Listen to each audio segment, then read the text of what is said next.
বাবাজি দুর্নীতিবাজ তোমাকে লাল কার্ড।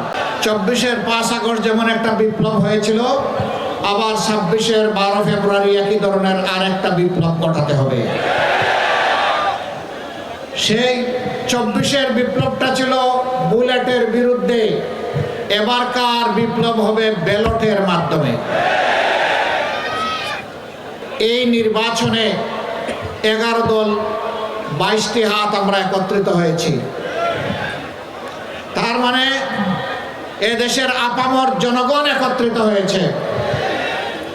আমাদের স্পষ্ট বক্তব্য, বাবাজি দুর্নীতিবাজ তোমাকে লাল কার্ড। বাবাজি তুমি চাঁদাবাজ, তোমাকেও লাল কার্ড। তুমি দখলবাজ, তোমাকেও লাল কার্ড। তুমি আমার মায়ের ইজ্জত রক্ষা করো না, তোমাকেও লাল কার্ড। তুমি শিশু আবাল বৃদ্ধ বনিতাকে সম্মান করো না, তোমাকে লাল কার্ড। এদেশে ফ্যাসিজমকে লাল কার্ড, চিরতরে লাল কার্ড। দিশেহারা কেউ কেউ জনগণের ভোটে প্রত্যাখ্যাত এবং পরাজিত হওয়ার ভয়ে আমাদের 11 দলের পক্ষে যে সমস্ত মা বোনেরা নির্বাচনী ক্যাম্পেইনে যাচ্ছেন, তাদের সাথে অমানবিক আচরণ করছে, অভদ্র আচরণ করছে। আমরা তাদেরকে বলি, নতুন করে সুরসুরি দিও না, আমাদেরকে পরীক্ষা করার কিছুই নেই।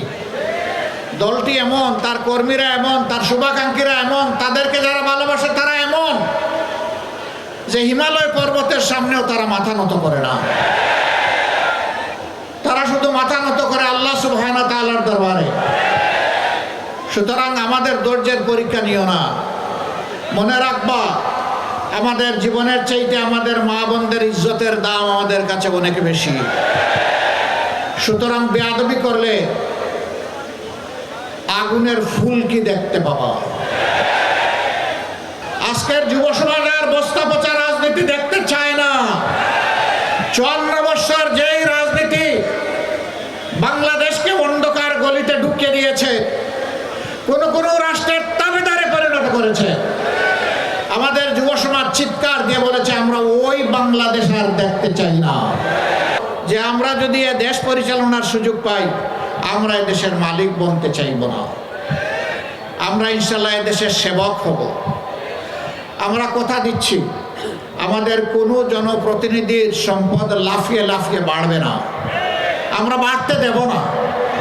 আমরা বলবো, যারা নিজেরটা উজাড় করে দেশবাসীর সেবা করার সাহস রাখো, তোমরাই শুধু আসো, আর কারো আসার দরকার নাই। এই জনপ্রতিনিধিরা প্রতি বছর জনগণের সামনে তাদের এবং তাদের পরিবারের সদস্যদের সম্পদের হিসাব দিতে বাধ্য থাকবে। জনগণের যে সম্পদ এলোকেশন হবে বিভিন্ন এলাকার উন্নয়নের জন্য, তার হিসাব জনগণকে দিতে হবে। উন্নয়ন কিভাবে হবে, জনগণের সাথে ডায়লগ করে বসে তার সিদ্ধান্ত নিতে হবে। উপর থেকে চাপিয়ে দেওয়া যাবে না। জনগণ চাইলো চিনি আর আপনি দিয়ে দিলেন লবণ, কাজ হবে না।